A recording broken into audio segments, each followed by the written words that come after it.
Olá, seja bem-vindo à sua TV Câmara. Você acompanha a partir de agora Ponto de Vista, local para as mais variadas opiniões sobre os mais diversos assuntos. No programa de hoje vamos falar sobre campanhas de saúde. Isso mesmo, participando deste programa, ela que é diretora de Vigilância de Saúde na cidade de Cubatão, Luciana Rosman. Seja bem-vinda, é um prazer tê-la conosco. Prazer, obrigada. Campanhas. Ao longo do ano são várias campanhas que acontecem no município, não só no município, né? Isso já é uma leitura nacional. Sim, quando a gente fala de vacinação, especialmente, né, a gente tem a vacina contra a gripe, que acontece no início do inverno, final de outono, né, lá para maio, a gente sempre tem a campanha de vacinação contra a gripe. A gente costumava ter uma de pólio em junho e ela se repetia em agosto, mas também aí o Ministério foi repensando, Zé Gotinha, e aí por conta da situação epidemiológica da pólio, né, já estava em vias de erradicação realmente, aí se encerrou aquela campanha de junho, agora a gente tem sempre essa de agosto. Sempre se tem uma campanha. Uma campanha em agosto. Mas nós vivemos aí campanhas de febre amarela e outras, mas a preocupação, campanha em si não significa que após aquele mês não se tenha vacinação. É o mês de intensificar. Isso. Na verdade, essas vacinas elas fazem parte da rotina, né? Com exceção da febre amarela, que é uma vacina que chegou para a gente agora por conta desses casos que aconteceram aqui na nossa região, mas no estado de São Paulo, mas ela não é do nosso calendário. Então, ela entrou num esquema de campanha mesmo. A mesma coisa para a vacina da gripe. Ela está sempre disponível para as gestantes, mas para a população em geral e para aqueles grupos de risco, ela também acontece até o comecinho do inverno, ali até para junho, né? E as outras vacinas, elas fazem parte do calendário. Aliás, o nosso calendário, ele é... O Programa Nacional de Imunização, ele tem um calendário maravilhoso, assim, né? Quase nenhum país do mundo consegue oferecer tantas vacinas como o Brasil consegue. Isso nos torna um país que, tecnicamente, seria o ideal para ter o controle desses males, dessa questão que envolve... Sem dúvida. Eu acho que o país caminhou por muitos anos para essa questão da pólio, né? Que a gente conseguiu ter vários certificados na região das Américas como um todo. O sarampo também, ele já vinha caminhando para essa questão, para a erradicação, para a gente não ter mais casos, a gente já estava numa fase de eliminação. Então, assim, a gente quase não vê caso de coqueluche, muito pouco, a gente vê...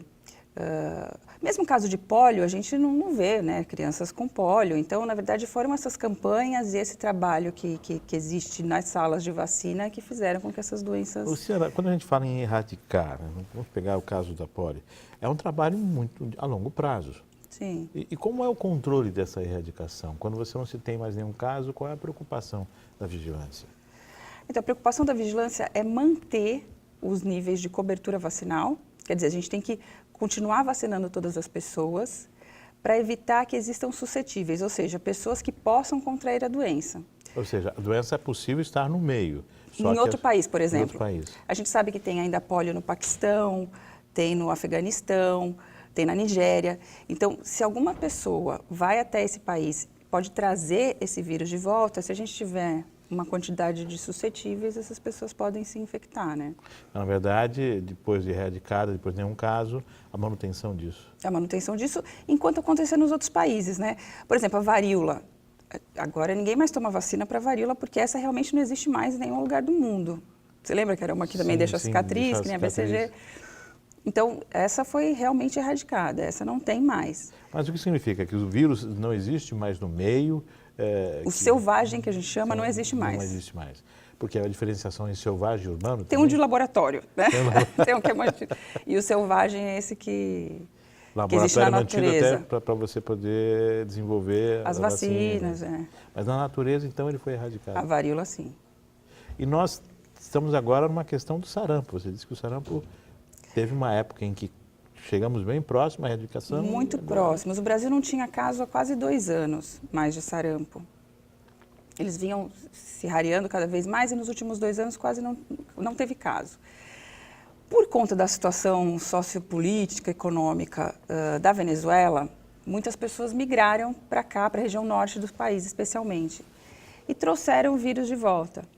Então, é essa questão que a gente fala de manter essas coberturas, né? Então, existem muitos casos na região norte do país de pessoas que adquiriram sarampo vindos dessa região.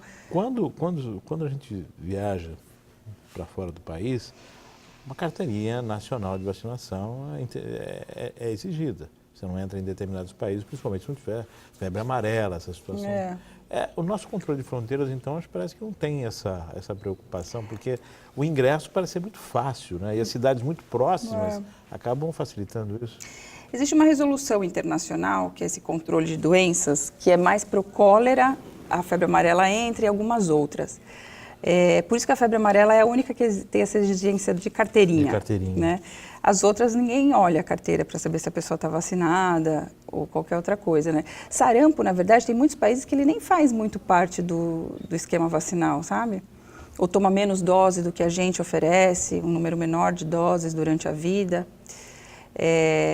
Então, cada país acaba adotando um esquema e aí o nosso protege a população contra várias doenças, né? A forma com que o esquema vacinal que é oferecido, ele dá uma boa cobertura, suporte, muito bom suporte. O que acontece é que a gente precisa ter essa cobertura efetivamente, né? As pessoas precisam estar vacinadas. Sim. E foi o que não aconteceu agora com essa questão do sarampo na região norte, porque especialmente. A gente tem as cidades de fronteira, né? A gente vai aqui, o pessoal desce para a Argentina, vai para a Venezuela, tem um trânsito. Tem. E a gente sabe que não tem um controle efetivo nisso. Né? Não, realmente não existe. Então, para alguém que é suscetível a uma doença entrar no país e acabar disseminando, se torna algo fácil. Uma coisa que a vigilância faz, toda vez que tem um caso suspeito de alguma coisa, é perguntar por onde essa pessoa passou. Se ela viajou, a gente sempre tem essa pergunta, porque essa questão, essa globalização, né, que as pessoas dormem hoje no Japão, daqui a um dia acorda aqui, então assim, tem contato com muita gente de vários países diferentes, isso faz com que essas doenças elas circulem com mais facilidade, né? Nós tivemos um caso, aqueles casos na África, que assustou o mundo inteiro. Até a vinda para o Brasil, pessoas pensam que vai chegar, não vai chegar, vai entrar, nossas fronteiras. O país ele tem condição de realmente se ver à frente de uma situação como essa e tem toda uma estrutura para combater, para agir? Eu acho que a gente ia ter que trabalhar bastante para conseguir fazer... Você fala que é como uma ebola? Uma ebola, uma coisa mais... Aí eu acredito que por conta da situação de saneamento que existe na maior parte do país, eu acho que o controle poderia ser mais rápido. Mas a entrada ia ter que ter um trabalho mais... Bem mais, que acho que foi um caso em Cascavel, alguma coisa assim, teve uma possibilidade de caso. Uma suspeita de ebola? De ebola, que acabou, o país inteiro fica em atenção, né? Todo mundo voltado para aquela condição. Essa questão, nós já tivemos durante a história várias epidemias que dizimaram, né? Sim. Isso assusta. Em relação à hepatite C, que é outra coisa que também vocês vêm aplicando uma vacinação contínua, toda uma programação. O que você pode dizer sobre essa questão da hepatite C? Então, a hepatite C, ela não tem vacina, né? A gente tem vacina para hepatite B. Hepatite B. O que a gente tem para hepatite C é medicamento. existe cura para hepatite C. Vacina para B. Vacina para B. E para A, também tem a vacina. Mas para C, a gente só tem medicamento. Mas a C é uma tipagem diferenciada? Qual é a... Então, os vírus, eles recebem...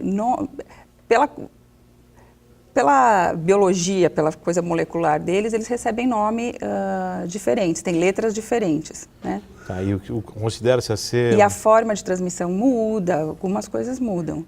Tá, mas a hepatite é algo que não se falava muito, de uns anos para cá vem se tratando, de uma certa forma, falando mais. Há um tempo, sei lá, até 30 anos atrás, era difícil até fazer diagnóstico de hepatite. Sério? Né? Hoje, até encontrar essas letrinhas, saber essa distinção e tudo mais. Então, hoje já se consegue fazer testagem rápida, né? A gente pode furar o dedo da pessoa e dar o resultado ali na hora, tanto para hepatite B quanto para hepatite C. Nesse caso da hepatite A e da hepatite B, que existem essas vacinas, também essa questão de imunizar. Sim, faz parte do calendário vacinal das crianças. A hepatite B está disponível para os adultos também. Mas a criança já toma, quando completa 1 ano, já toma hepatite A. Casos raros de reações, alguma coisa? Não, são aqueles casos simples, né? Dor no local, vermelhidão, inchaço. Falando em essa questão, a mídia difunde muito isso, né? A gente vê que as pessoas agora ficam com medo de tomar a vacina febre amarela, a vacina contra isso, vacina contra a gripe. Esses fakes, essas coisas que circulam, prejudicam muito as campanhas? Muito, muito. Eu acho que, ao mesmo tempo que a gente pode ter boa informação, né, e passada rapidamente por conta dos grupos e o WhatsApp e coisa do tipo, a disseminação das coisas que não são legais também ela acontece muito rapidamente. E para a gente tentar tirar isso também não é fácil. Não foi fácil na febre amarela, não foi fácil também na época que teve a introdução da HPV, nas meninas, nas adolescentes, que algumas passaram mal e associaram a vacina, e aí se entendeu que era vacina, então teve todo um problema para tirar essa coisa, para provar que não era da vacina, que foram outras questões e que a vacina é segura. Já existia um certo tabu, e aí isso acentuou mais ainda. Isso, né? A adolescente já tem medo, né? Sim. E aí elas tomavam todas juntas, porque a gente fazia vacinação em escola na época. Foi até em Bertioga que aconteceu isso, que as meninas passaram muito mal mesmo. E ao tempo todo associaram a vacina, mas depois com investigação e tudo mais, se percebeu que não era em relação à vacina. Mas aí essa informação já corre, já vira verdade, e é difícil a gente... Isso prejudica porque as pessoas acabam não se vacinando e não se imunizando contra as possíveis doenças. Na sua experiência na área de saúde, qual a campanha mais difícil? Qual a campanha que demanda mais trabalho, que demanda mais conscientização? Eu não imaginava que a da febre amarela ia ser difícil, e foi, né? Então tem algumas coisas que surpreendem a gente. Muitas vezes fazer para adolescente é o mais difícil, eu acho. Adolescente às vezes é complicado, né? A gente alcançar a cobertura da HPV, a meningite também que entrou pro adolescente, é mais difícil a gente alcançar uma boa cobertura. É bem diferente da criança menor de 1 ano, né? Que os pais acabam levando. Sempre levam. Convencer o adolescente é muito mais difícil. Esse surto de febre amarela, essa condição de vacinação de febre amarela, se deve a quê? Foi o acidente Mariana? É alguma coisa envolvendo uma degradação do meio ambiente? Porque era algo que não se via no Sudeste.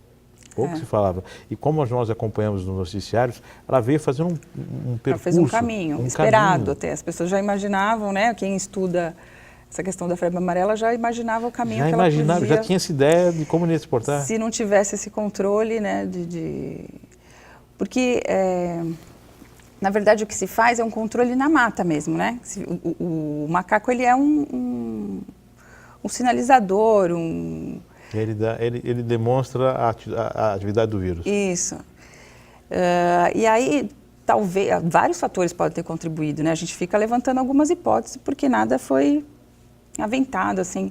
Mas a gente levanta algumas hipóteses. Essa questão de desequilíbrio ecológico, a questão de Mariana pode ter contribuído, sim. Porque houve uma grande mortandade de anfíbios e sapos, rãs, isso, e o mosquito acabou também. Sempre, né? Sempre vai contribuir você ter... o predador natural, né? Você ter um desequilíbrio natural sempre vai... às vezes até o avanço do homem para dentro da mata, isso também vai facilitar, né? As pessoas que vão adentrando as matas e habitando e fazendo alguma outra atividade dentro das matas pode ter facilitado. O trânsito dessas pessoas para dentro das cidades e para essas... Como a nossa área que é tem uma mata em volta e... Basicamente, grande parte das cidades do Brasil tem essa peculiaridade, né? Estão sempre juntos aí a uma área de mato, uma área de floresta, e acaba então facilitando. Mas, em específico, existia um mapeamento então de como esse vírus poderia chegar no Sudeste? Quando começaram a pipocar os casos, já se imaginava o caminho que ele poderia percorrer. E aí é que se imaginou o local que precisava fazer vacinação, por que se amplia essa vacinação ou não, por que na Bahia, que também teve a mesma campanha que a gente, pegou só a região de Salvador, né? Minas foi antes. O governo poderia ter acelerado até essa vacinação, né? Mas aí as coisas aconteceram dessa forma. Bom, isso também pode ter acontecido com o chikungunya, mas isso depois do intervalo. Vamos a um rápido intervalo. Ponto de Vista, volta já.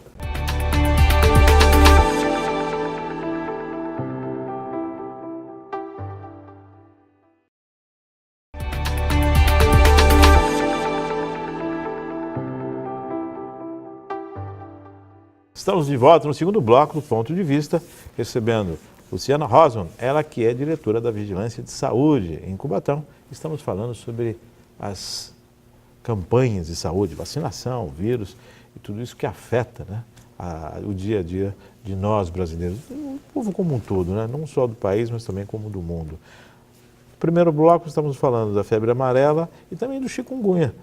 Chikungunya era um nome que pouco se conhecia e, de repente, se tem ideia de que o vírus vinha avançando, descendo do norte, do nordeste do país, até chegar à região do sudeste. Como é que funciona isso? A entrada pelas fronteiras, pessoas que vêm de toda parte do mundo e acaba nos deixando, assim, expostos. Sim, temos o vetor, temos pessoas suscetíveis, o vírus chega, pronto. Chega um doente. Nós temos mosquito, bastante Aedes. Esse Aedes é bem, bem temos polivalente. bastante Aedes. Milhares de pessoas que nunca tiveram chikungunya. Então, aí a doença avança mesmo.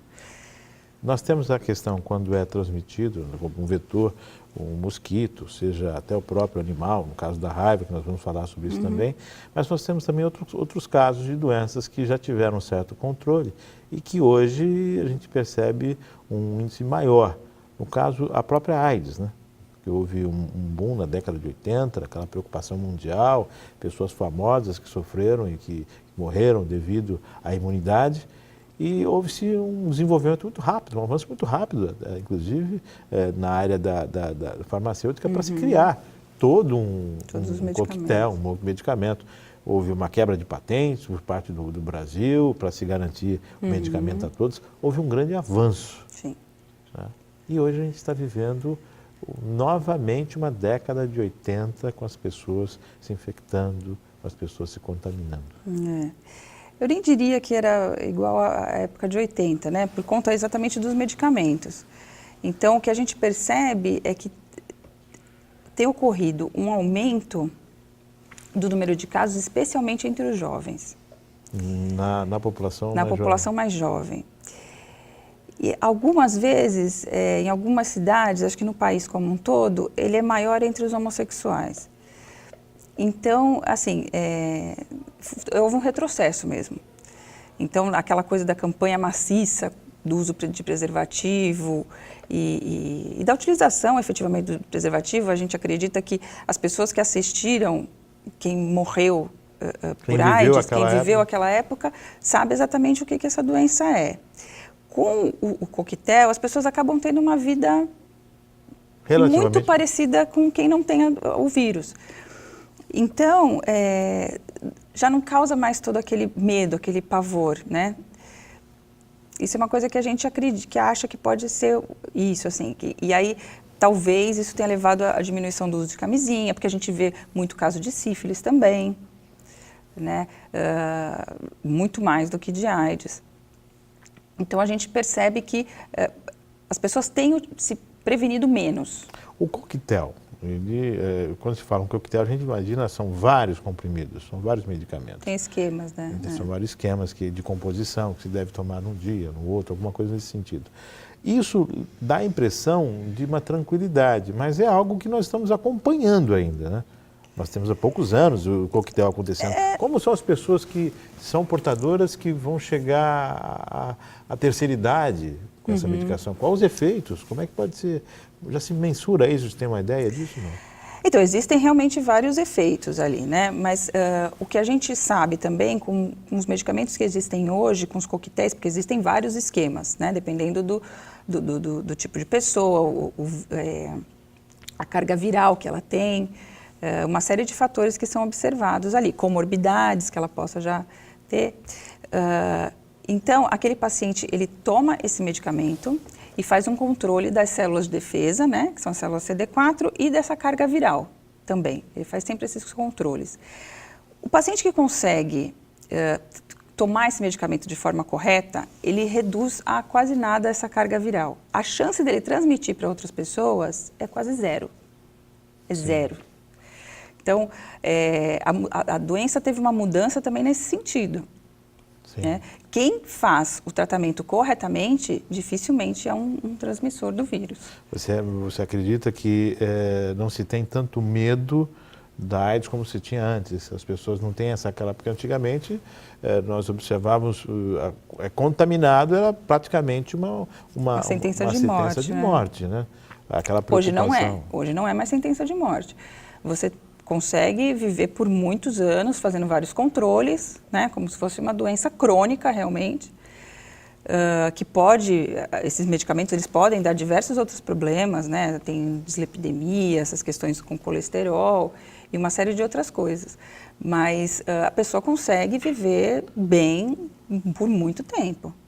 Quando a gente fala na AIDS, a pessoa precisa entender que ela baixa a imunidade. A pessoa fica suscetível a sofrer qualquer outra doença.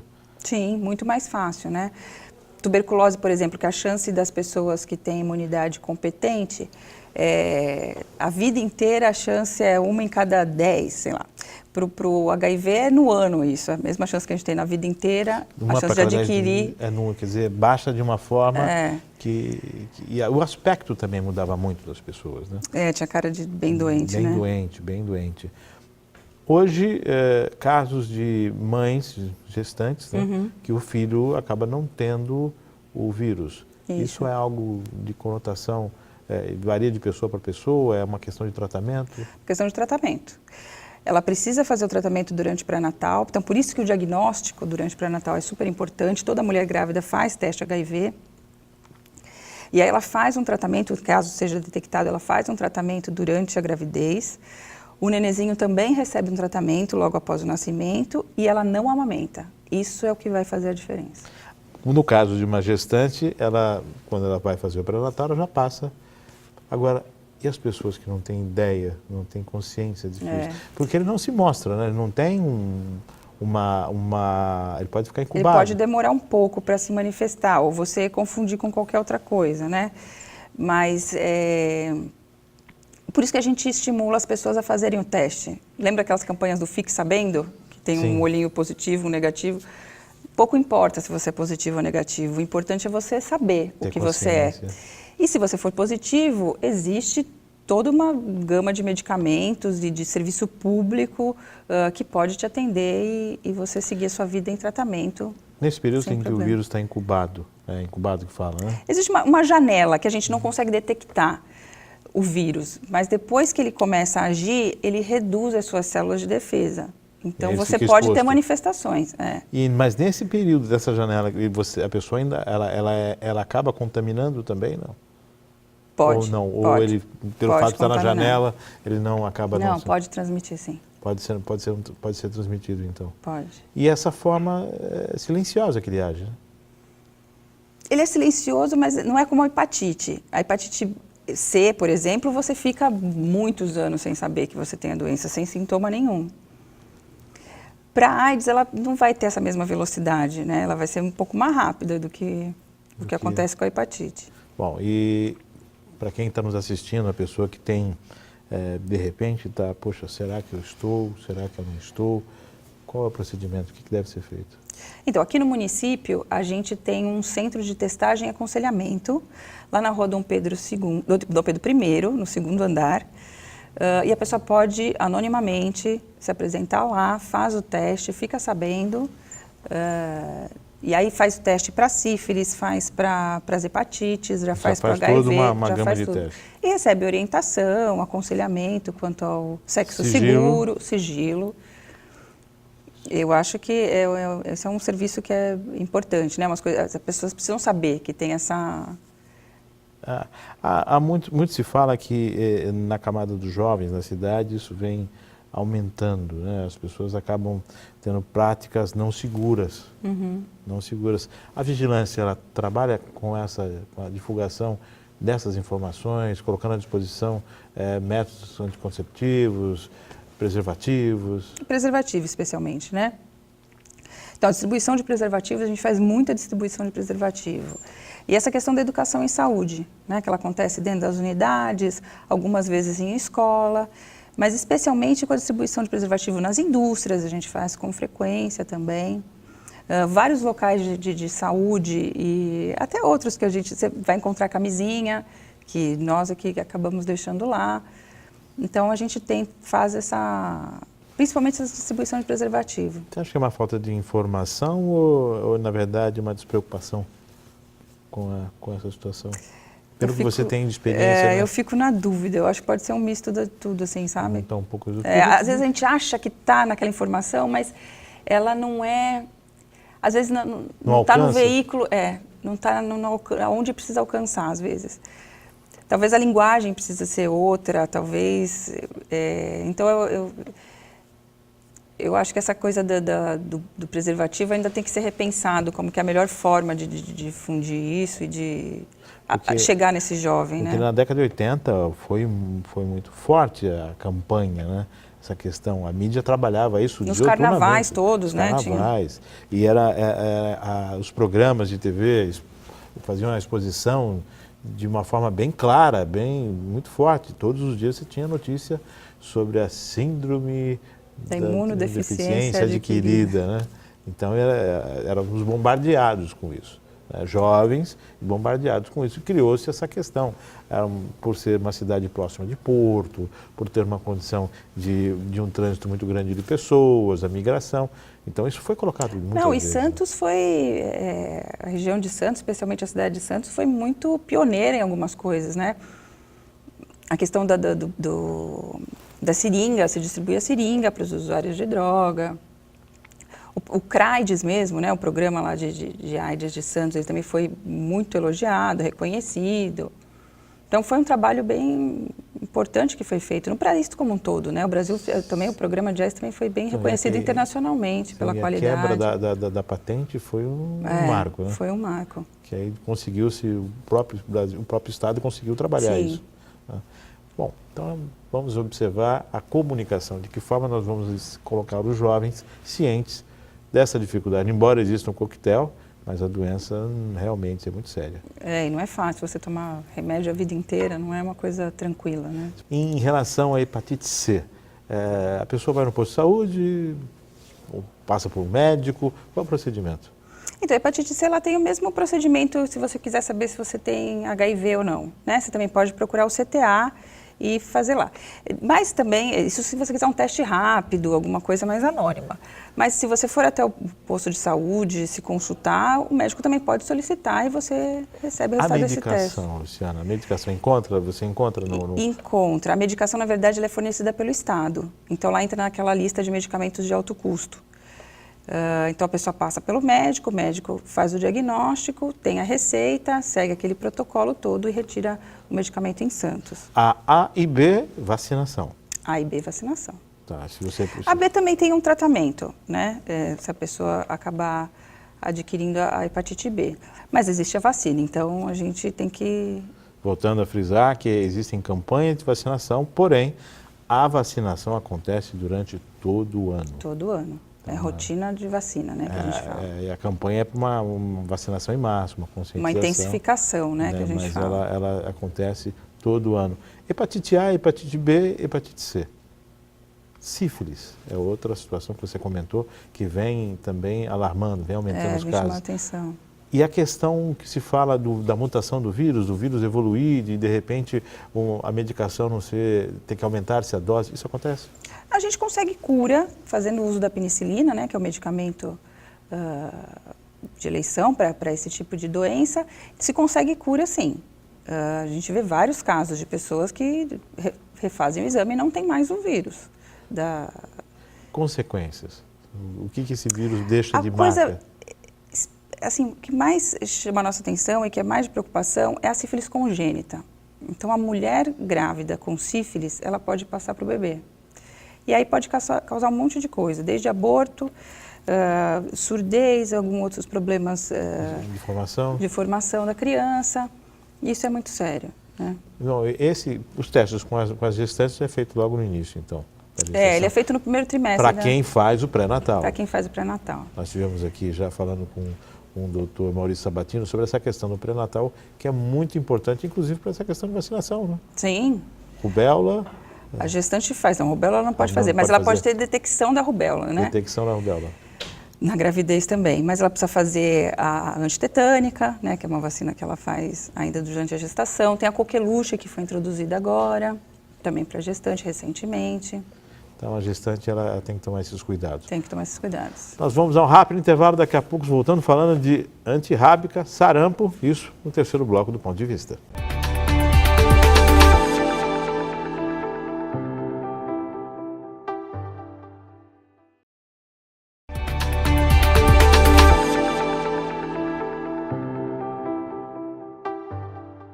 Estamos de volta nesse terceiro e último bloco do programa Ponto de Vista, recebendo a Luciana Rosman, ela que é responsável, diretora da Vigilância de Saúde aqui em Cubatão.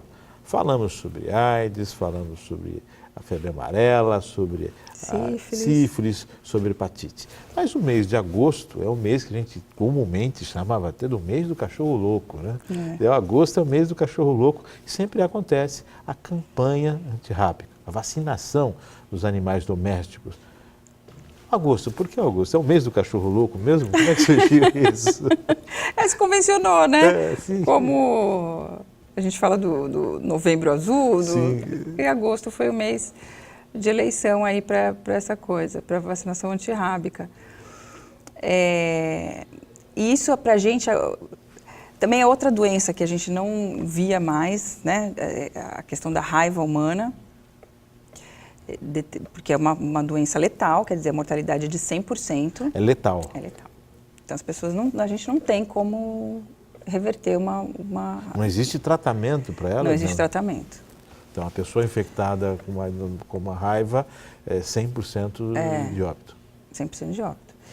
Então, assim, é uma preocupação muito grande essa, de que a gente mantenha esses animais vacinados. Como é que acontece essa questão da contaminação? Digamos que eu tenho um animal em casa, um cachorro em casa, um gato em casa. Como é que acontece essa contaminação? Ele está ali, um animal doméstico, pouco sai à rua. Então, você sabe que o morcego ele é um vetor também, ele carrega bem a raiva, né? Então, a gente até ouve história de pessoas que brincam com o morcego, mexem com o morcego.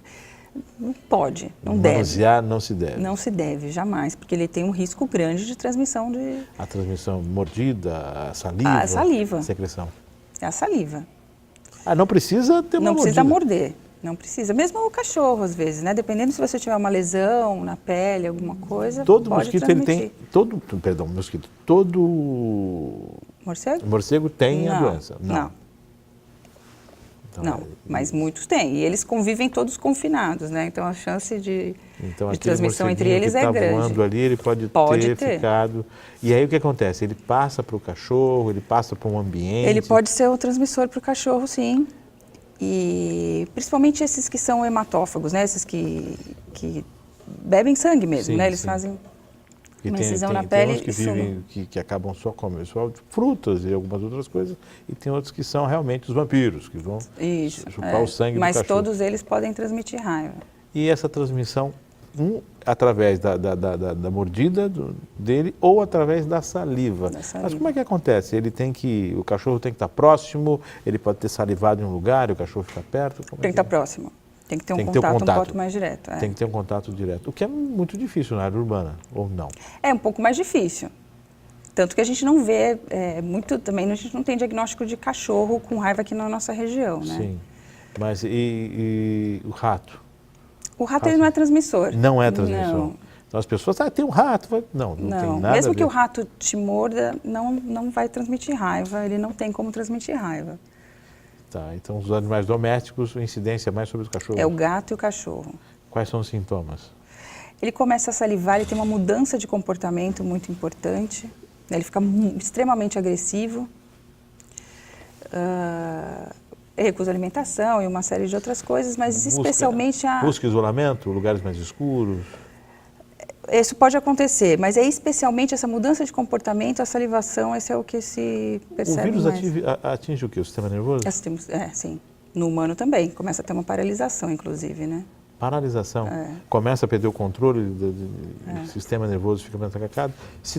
Os animais se tornam agressivos? Em relação ao animal contaminado, né? As pessoas detectam mudança no comportamento desse animal. Qual é o procedimento da família? Ele precisa procurar um veterinário o mais rapidamente possível, né? E evitar o contato ali direto. Contato com a saliva do cachorro? Contato com ele, né? Assim, com a saliva dele, com ele, com o animal. Porque aí uma mordida dele tecnicamente...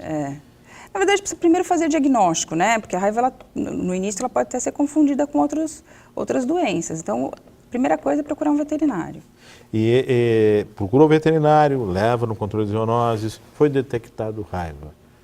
Qual o procedimento agora? O que essa família deve fazer? É eutanasiar o cachorro.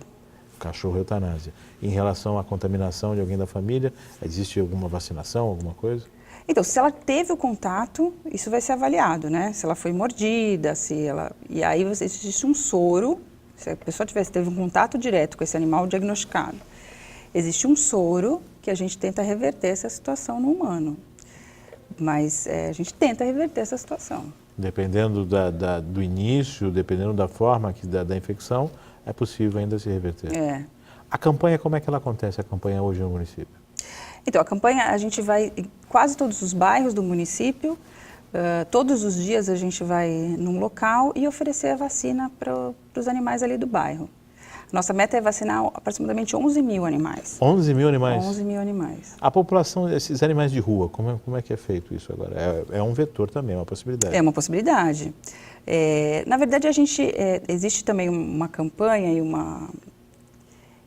tentar o entendimento de que aqueles animais sejam comunitários, né? De que as pessoas tem alguém que olha aquele animal. Existem as protetoras também, que são pessoas que acolhem alguns desses animais errantes, e tem o bairro aquele posto de gasolina, tem aquele cachorro que todo mundo toma conta, tem um bairro que as pessoas tem estacionamento que todo mundo acaba alimentando, então acaba pessoas se responsabilizando. Isso, e aí elas levam no... 11 mil em um período de 30 dias? Isso. Uma campanha diariamente, fim de semana também? Diariamente. Final de semana a gente vai em um final de semana. Bom, além dessa campanha, a vacinação ocorre diariamente lá nas zoonoses. Isso. Isso é feito diariamente. Chegando, acho que o horário é das 8 às 17. Tem um agendamento também. Pode ligar lá nas zoonoses e se informar. Em Cubatão, casos de raiva? Não temos casos de raiva. Não. Então essa preocupação... Não, é mais uma medida a prevenção, para a gente prevenção. evitar que o vírus chegue aqui. Em relação agora, saindo dessa campanha... cães e gatos. Cães e gatos. Não adianta aparecer com periquito, papagaio, não, nada eles disso. não. É cães e gatos Cães apenas. e gatos. Algum animal silvestre? Algum outro? Não. Não, só para cães e para gatos essas vacinas. Em relação ao sarampo, o que nós podemos saber sobre o sarampo? O que pode ser feito? Vacinação, campanha, preocupação, sintomas? O Ministério da Saúde está colocando essa campanha, que começa agora dia 4, sábado. Campanha para sarampo e poliomielite. Então, crianças de 1 ano até 12 meses e 29 dias, então antes de completar 5 anos, estão completando 5 anos, devem procurar os postos de saúde e se vacinar contra polio e sarampo. De 1 ano a 5 anos? De 1 a 5 anos? Até 5 completos, né?